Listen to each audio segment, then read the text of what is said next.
Assalamualaikum warahmatullahi wabarakatuh.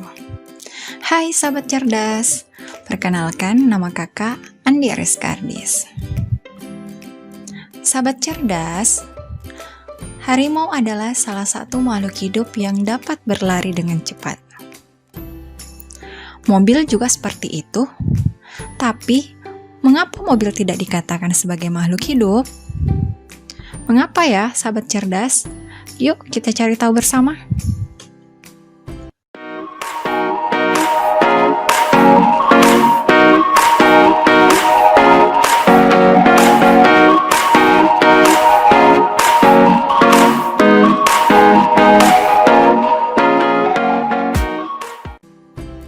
Untuk dikatakan sebagai makhluk hidup, ada 8 kriteria atau ciri-ciri yang harus dimiliki.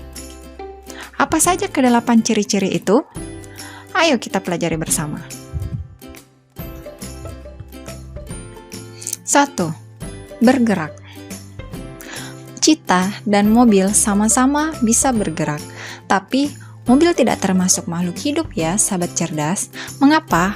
Karena mobil bisa bergerak karena ada faktor pengendalinya, yaitu manusia. Dia tidak bisa bergerak sendiri, tidak seperti cheetah yang mempunyai kemampuan untuk bergerak. Pada dasarnya, makhluk hidup itu bergerak karena ingin melakukan beberapa aktivitas tertentu, seperti mencari makan ataupun menghindari musuh. 2. Bernafas. Makhluk hidup bernafas untuk memasukkan oksigen ke dalam tubuhnya. Oksigen itu nantinya akan digunakan dalam proses metabolisme. Hasil dari proses metabolisme itu adalah CO2 yang bersifat racun sehingga harus dikeluarkan dari tubuh. Jadi, bisa dikatakan bahwa bernafas adalah proses menghirup oksigen dan mengeluarkan karbon dioksida. 3. Tumbuh dan berkembang. Manusia, hewan, tumbuhan, semuanya mengalami pertumbuhan dan perkembangan. Pertumbuhan dapat kita amati dengan cara melihat pertambahan tingginya ataupun pertambahan diameter atau volume. Sedangkan perkembangan bisa kita lihat contohnya pada manusia telah memasuki masa pubertas. Kalau pada tumbuhan bisa ditandai dengan munculnya bunga. 4. Berkembang biak. Makhluk hidup melakukan perkembangbiakan dengan tujuan agar spesiesnya tidak punah. Hewan sendiri melakukan beberapa cara untuk berkembang biak. Ada yang secara vivipar atau melahirkan, contohnya kucing. Ada yang ovipar atau bertelur, contohnya ayam. Dan ada pula yang ovovivipar atau bertelur melahirkan, contohnya ular. Sahabat cerdas, sebenarnya kelompok ovovivipar ini, dia berkembang biak dengan cara bertelur. Hanya saja, telurnya ini menetas di dalam tubuh induknya, sehingga dia seakan-akan melahirkan. Sedangkan pada tumbuhan, ada yang berkembang biak secara generatif, ada pula yang berkembang biak secara vegetatif. Untuk yang generatif sendiri, tumbuhan berkembang biak dengan biji. Sedangkan yang vegetatif, ada yang berkembang biak dengan stolon, rizoma, tunas, ataupun umbi. 5. Membutuhkan nutrisi. Makhluk hidup membutuhkan nutrisi ya, sahabat cerdas. Nutrisinya bisa berasal dari makanan ataupun minuman.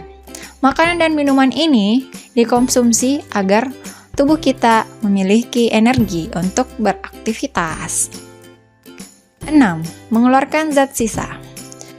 Dalam proses metabolisme, menghasilkan zat samping atau zat sisa ya sahabat cerdas. Zat sisa ini bersifat racun sehingga harus dikeluarkan dari dalam tubuh.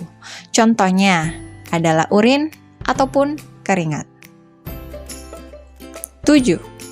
Peka terhadap rangsang. Jadi makhluk hidup itu peka terhadap rangsang ya sahabat cerdas. Contohnya saja putri malu, yang saat disentuh pasti daunnya akan mengetuk.